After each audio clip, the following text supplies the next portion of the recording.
Good morning, friends. I'm Lokesh Kumar Soni, and today I continue your story. The name of the novel is The Guide, written by R.K. Narayan, and we were talking when Raju was trying to misguide Roji against her husband. हम उस हद तक कल पहुंच गए थे, कहानी के लेवल तक हम पहुंच गए थे कि राजू अपना उल्लू सीधा करने के लिए रोजी को मिसगाइड करना शुरू करता है और उसके हस्बैंड के खिलाफ उसको भड़काने की कोशिश करता है। ठीक है, और फिर क्या होता है, वो कहता है कि एक तो मैं हूँ जो तुम्हारा डांस पसंद करता हूँ और एक वो है कि तुम्हें डांस का नाम लेते ही आग बबूला हो जाता है और तुम्हें डांटना, फटकारना, इंसल्ट करना, स्कोल्डिंग, चाइडिंग, रेबिक्यूइंग, वो एवरीथिंग ही स्टार्ट्स।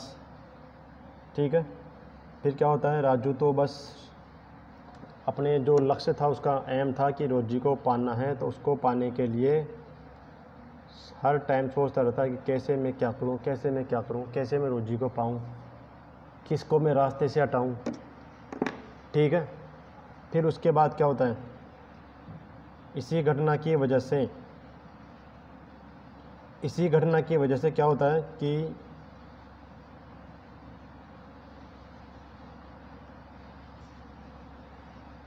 कुछ माइंडसेट रोजी का भी होने लगता है कि यार राजू बात तो ठीक कहता है कि ये मेरे से प्यार से बात करता है, ये मेरा डांट के बात करता है, ये मेरे हुनर को पसंद करता है, ये मेरे हुनर को डिसलाइक करता है, ये लाइक करता है, ये डिसलाइक करता है, ये ठीक से पेश नहीं आता, ये ठीक से पेश आता है, ये सन की पर्सन है, ये फैंटास्टिक पर्सन है, he is eccentric and he is fantastic.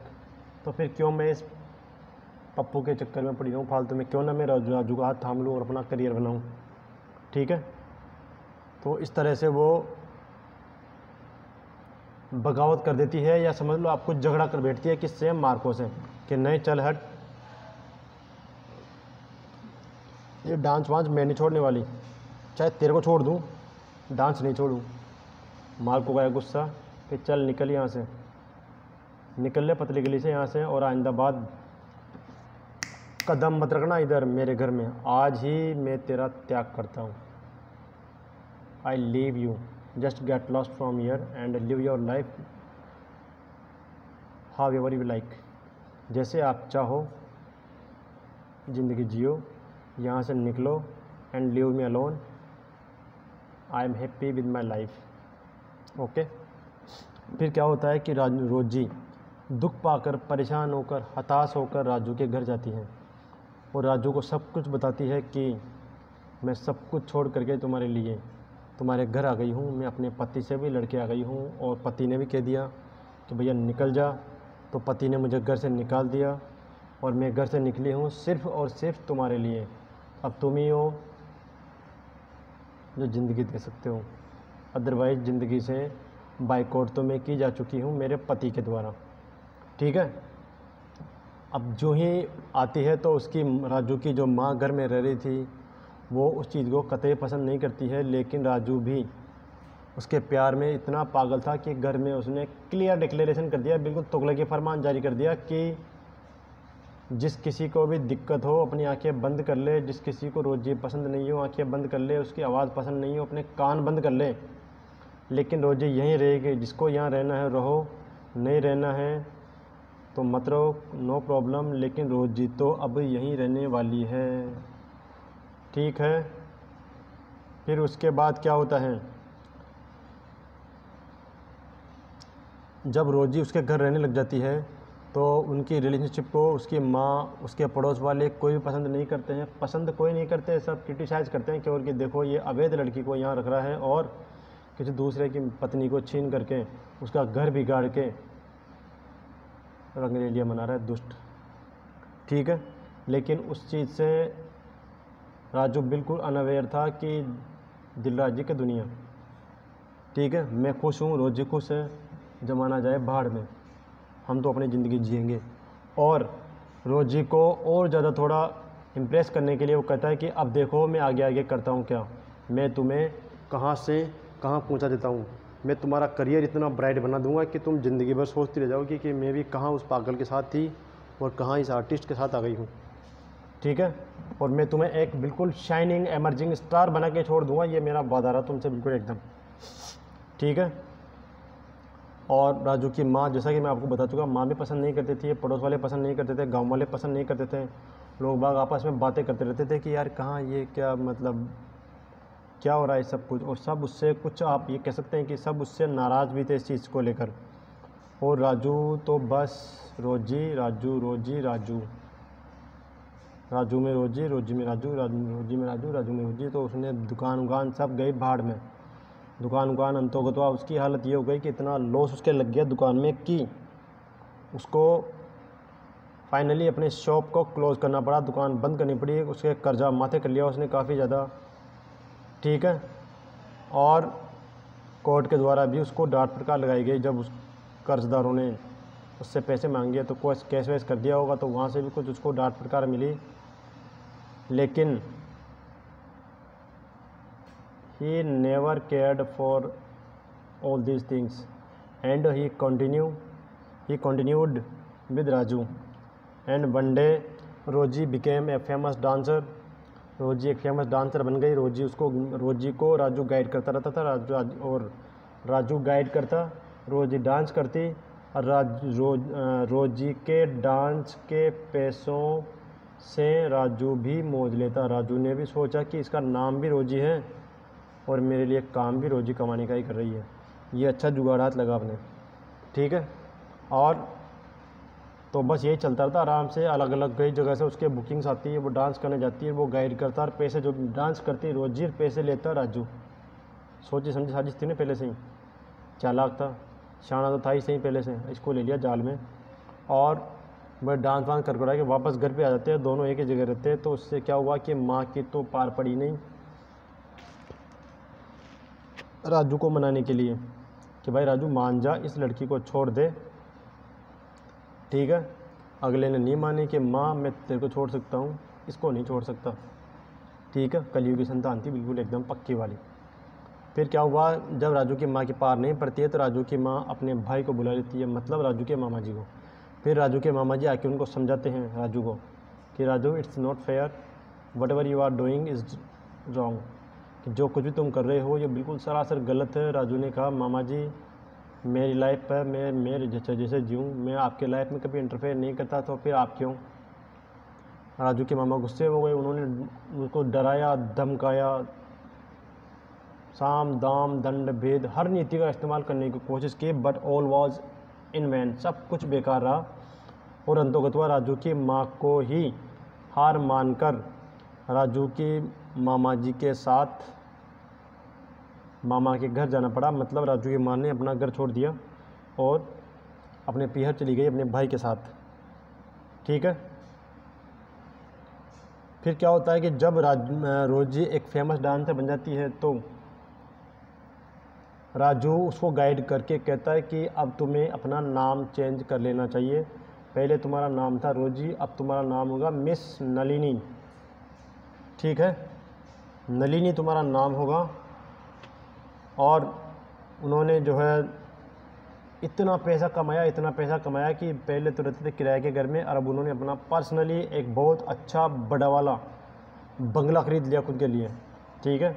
और फिर बिल्कुल जो हाई रैंक के जो लोग थे, हाई सोसाइटी वाले, पैसे वाले लोग, प्रॉस्पेरस पर्सन, रिच पर्सन, उनके साथ भी उनके अच्छे कॉन्टैक्ट्स बन गए, क्योंकि उनके लेवल का हो गया ना इंसान अब, ठीक है। तो बिल्कुल वेल सेटल्ड वो हो चुके थे। लेकिन अब धीरे धीरे रोज़ी समझ रही थी कि ये बंदा मेरी वजह से पैसे कमा रहा है, तो कुछ कुछ हद तक वो अब थोड़ी थोड़ी नाराज़ सी रहने लगी, क्योंकि कई बार ऐसा भी होता था कि रोज़ी थकी हुई होती थी, उसके तबीयत ख़राब नहीं होती थी, लेकिन अगर उसके जो है डांसिंग के लिए ऑर्डर आ जाता था तो राजू मजबूरन उसे कहता था नाच मेरी बुलबुल, तुझे पैसा मिलेगा चल। तो कई बार ऐसा भी होता था, इसलिए अब धीरे धीरे वो उसके साथ भी इनसिक्योर फील करने लगी थी। फिर उसके बाद क्या होता है कि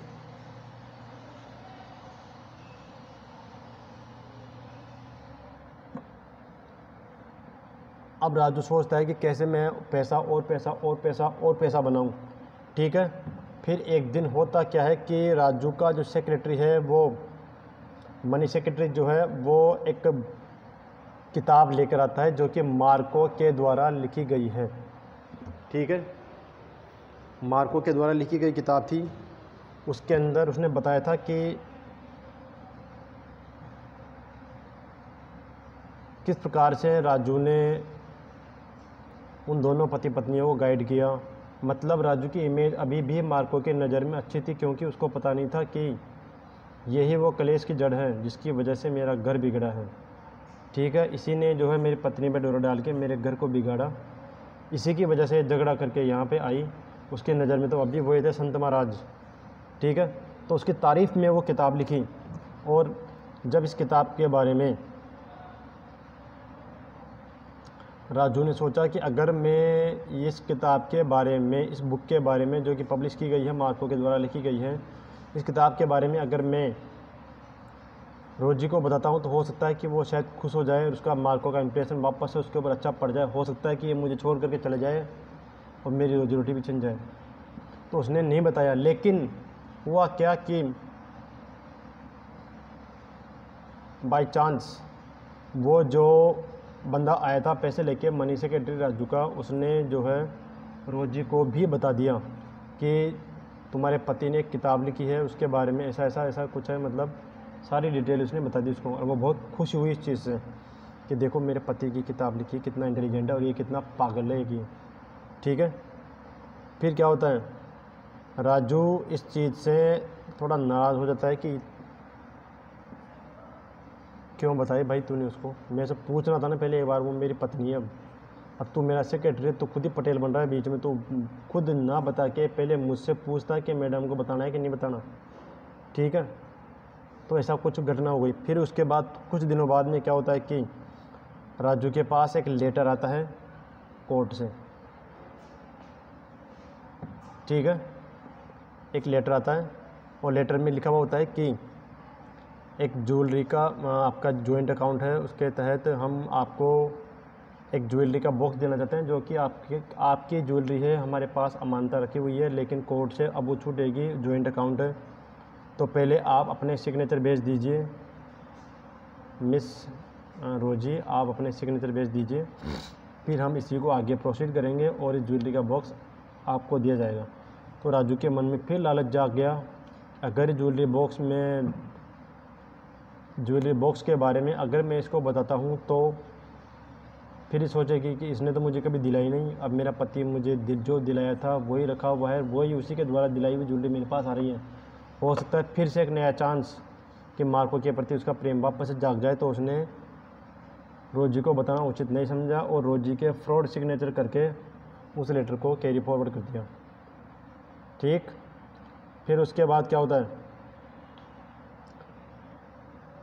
रोजी का डांस चलता रहा, रोजी डांस करती रहती, राजू देखता रहता था। और मतलब एक दिन की बात है कि चलता रहता था यही, तो एक दिन के बाद भी यही, उस दिन भी यही चल रहा था कि रोजी डांस कर रही थी, राजू देख रहा था। तभी अचानक से वहाँ पुलिस आई और पुलिस के हाथ में था अरेस्ट वारंट। किसके खिलाफ? राजू के खिलाफ, क्योंकि कोर्ट को पता लग चुका था कि राजू ने फर्जी सिग्नेचर किए हैं उस ज्वेलरी बॉक्स को हथियाने के लिए। क्योंकि ऐसा कहा जाता है कि कानून के हाथ बहुत लंबे होते हैं, तो उन्होंने उसी कानून ने यह भी पता कर लिया कि ये सिग्नेचर जाली हैं, फर्जी हैं, फ्रॉड हैं। ठीक है, this signature is not valid and real. इसीलिए राजू को अरेस्ट करके पुलिस ले जाती है और रोजी इस बात से बहुत नाराज़ होती है कि इतना 420 इतना फर्जी आदमी निकला क्या, ये जो एक मतलब ज्वेलरी के बॉक्स के लिए मुझे बताया तक नहीं, मेरा फर्जी सिग्नेचर तक करके आगे कैरी फॉरवर्ड कर दिया और मैं इसी के पीछे अपने पति को छोड़ के आ गई। ठीक है, तो फिर क्या होता है, रोजी बहुत नाराज़ होती है इस चीज़ से और उसके ऊपर एक राजू के ऊपर ट्रायल चलता है। ट्रायल मतलब मुकदमा। और फिर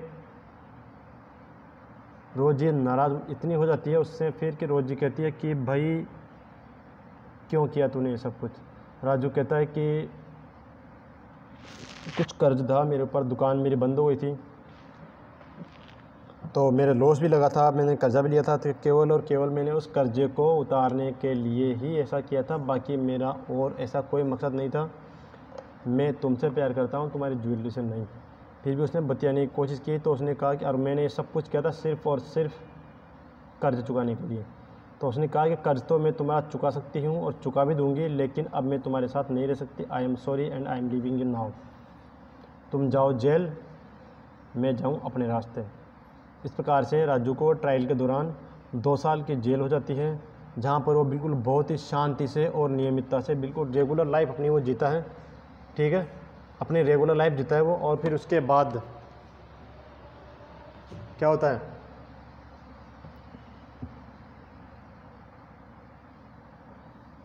रोजी फिर उसके बाद मद्रास में वेल सेटल्ड हो गई, क्योंकि वो अच्छी कलाकार तो बनी चुकी थी। मद्रास में उसने अपना एक मकान बना लिया, बढ़िया ढंग से सेट हो गई। और फिर क्या हुआ, राजू फिर से वेलन को अपनी ओल्ड स्टोरी बताता है। ठीक है, कि मैं उस चीज़ से अब फ़र्क नहीं पड़ता। मेरे कहने का मतलब, मैं पहले टूरिस्ट गाइड था, फिर उसके बाद मैं जो है रोजी का गाइड बना, फिर उसके बाद जेल में गया, वहाँ पे सुख शांति से मतलब जो है जीवन जिया। तो वही जीवन मेरे को अच्छा लगा, जहाँ पे मैं बिल्कुल शांति से नियमितता से जीवन जी रहा था। ठीक है, और मैंने किसी भी चीज़ की परवाह नहीं की थी जब मैं रोजी के चक्कर में था। इस प्रकार से तो मैं कोई संत वंत नहीं हूँ, कहने का मतलब मेरे तो यही कहानी देखो साफ बताऊँ आपको बाद में। ठीक है ना, ऐसा सब कुछ करके उसने अपनी लाइफ से पर्दाफाश कर दिया और कह रहा है कि अब मुझे फास्टिंग करनी पड़ रही है तेरे दुष्ट भाई के चक्कर में। साला मरवा गया पॉकेट में। ठीक है, लेकिन अब यही बात धीरे धीरे फास्टिंग के बाद धीरे धीरे बढ़ती क्या हुआ कि न्यूज़पेपर में लग गई। न्यूज़पेपर में लगते ही और ज़्यादा फैल गई, लोगों का हुजूम वहाँ उमड़ गया। ठीक है, a large crowd gathered there, एक काफ़ी लंबी बड़ी सारी भीड़ वहाँ पे इकट्ठी हो गई चारों तरफ ऐसे महाराज के दर्शन करने के लिए। कौन ऐसे सिद्ध पुरुष महाराज हैं जो कि बारिश के लिए उपवास कर रहे हैं। ठीक है, और इस उपवास के चक्कर में जो बंदा 4 बार खाता था, एक बार भी नसीब नहीं मिला, 4 दिन से, 5 दिन से, 6 दिन से। ठीक है, तो राजू धीरे धीरे क्या हुआ कि फिजिकली बहुत वीक होता गया, बहुत पतला हो गया। ठीक है, और वेलन इसको मतलब वो वेलन को डांटता भी है कि सब कुछ तेरे भाई की वजह से हो रहा है। अगर तेरा भाई पूरी बात नहीं सुनता, पूरा ज्ञान नहीं लेता, तो शायद मेरी ज़िंदगी में यह भूचाल नहीं आता। इसलिए कहते हैं कि अधूरा ज्ञान हमेशा घातक होता है। उसके लिए तो घातक हुआ नहीं हुआ, मेरी ज़िंदगी को जरूर घातक बना गया वो। ठीक है ना, फिर राजू सोचता है कि यार लोगों की आस्था का सवाल है, क्यों ना मैं अब अपना फास्टिंग कंटिन्यू रखता हूँ, जो होगा सो देखा जाएगा। ठीक है, तो उसने अपना निश्चय बना लिया कि मैं अब फास्टिंग ही करूँगा।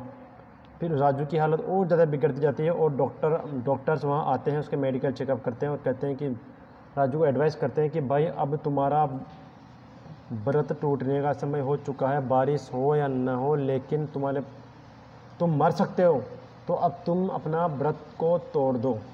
ठीक है, फिर उसके नहीं तोड़ता है वो। उसके बाद गवर्नमेंट से भी एक टेलीग्राम आता है जिसमें कहा जाता है कि कैसे भी प्रकार से, किसी भी प्रकार से, कैसे भी करके इस राजू का व्रत तोड़वाया जाए, लेकिन वो नहीं मानता है। फिर शाम के समय की बात कि वो किसी की सहायता से चल करके नदी की तरफ गया धीरे धीरे, क्योंकि खुद तो अपने टांगों से चल नहीं सकता था, इतना वीक हो चुका था, इतनी कमज़ोरी शरीर में आ चुकी थी कि किसी के सहारे से, किसी के कंधे के सहारे जा रहा था और नदी की तरफ चला गया। थोड़ा सा अंदर चला गया तो उसके पैर गीले हुए। नदी में जाएगा, जाहिर सी बात है पैर तो गीले हुए नहीं हैं। और जब पैर गीले हुए तो उसने कुछ भगवान से प्रार्थना की तो वह कुछ छींटे और उसके लगे। फिर वो चिल्लाता है, क्योंकि खोपड़ी तो वैसे ही चौक हो चुकी थी उसकी वेलन के भाई के चक्कर में। तो वो चिल्लाता है ज़ोर से, अरे कि पहाड़ पे बारिश हो रही है, पहाड़ पे बारिश हो रही है, देखो देखो बारिश हो गई, मेरी तपस्या सफल हो गई, मेरी फास्टिंग सफल हो गई और मेरे पैर भी गीले हो गए। ठीक है, और तभी अचानक से क्या होता है कि राजू का पैर फिसल जाता है और वह धड़ाम नीचे गिर जाता है। अब नीचे गिरने के बाद उठा या नहीं उठा कोई पता नहीं है। राजू उसके बाद नीचे गिर के उठ गया, या बेहोश हो गया था, या मर गया, या चक्कर आए थे, कुछ पता नहीं है। राइटर ने यह बात आप लोगों के लिए छोड़ दी कि आप जो चाहें अज्यूम करें, और इसी के साथ ये नोवेल आपका समाप्त होता है। Thank you. इसके क्वेश्चन आंसर हम नेक्स्ट वीडियो में डिस्कस करते हैं।